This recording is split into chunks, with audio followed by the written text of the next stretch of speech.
ar-rijalu qawwamuna 'alan nisa bima faddalallahu ba'dahum 'ala ba'din wa bima anfaqu min amwalihim. Ada kata infak di situ.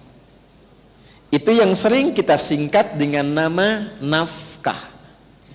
Nafkah itu singkatan dari infak. Baik. Saya persingkat dengan cepat.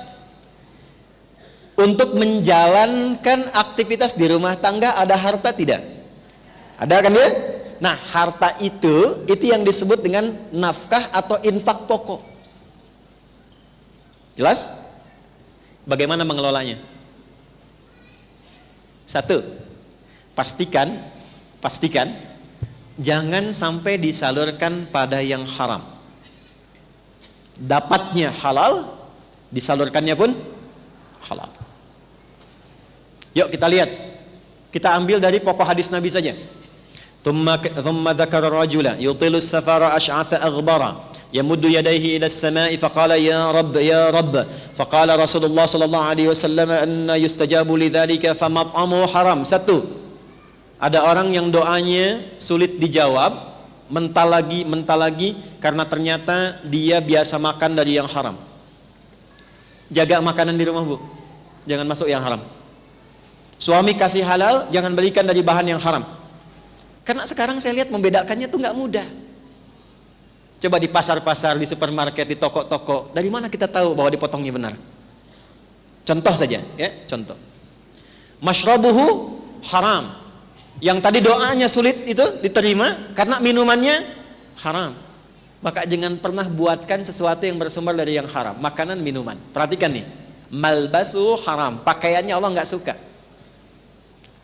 Coba lihat pakaian anak-anak yang ibu belikan. Kan sudah ada ketentuan pakaian dalam Quran. Ibu menginginkan Allah ridha dengan dia, tapi dibelikan pakaian yang tidak Allah sukai. Melekat gak keberkahan pada diri anak itu? Coba lihat. Ya. Allah senang yang bagaimana? Allah senang seperti apa? Sementara orang tua memberikan pakaian yang Allah nggak suka, aurat yang terbuka, yang tampak, yang kemudian bahkan dikatakan modelnya sekarang begitu. Sekarang, nanti saat sekarang ditinggalkan pulang, itu bukan modelnya lagi. Saya sering berikan nasihat pada perempuan, saudari-saudari saya yang muslimah, ibu-ibu, para akhwat, jangan pernah bikin malaikat mungkar dan nakir bingung.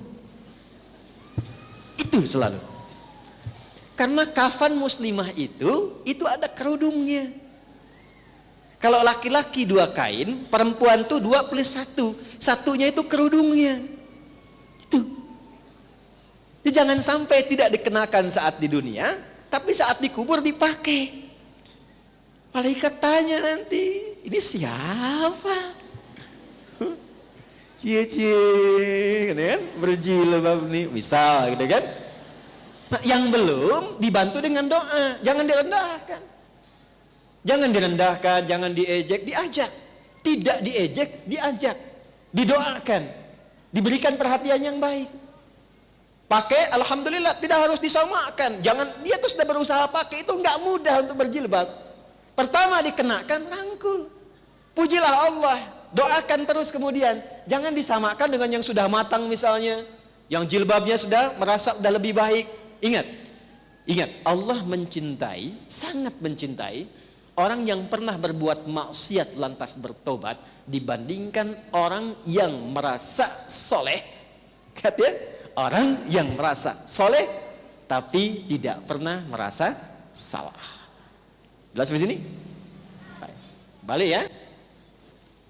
Terakhir, wa ghudhiya biharamin, perangkat hidupnya haram.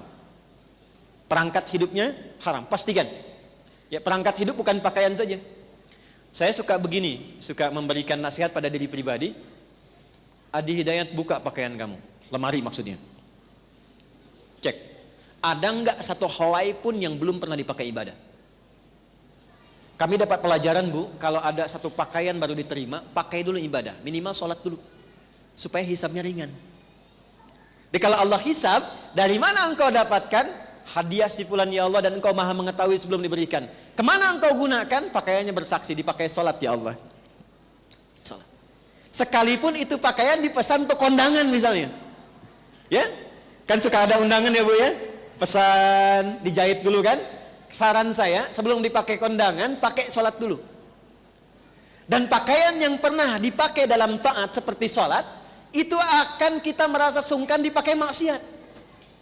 Yakin saya bu, kalau ibu pernah biasakan pakaian berbuat yang baik, itu akan merasa nggak nyaman ketika dipakai pada yang tidak baik.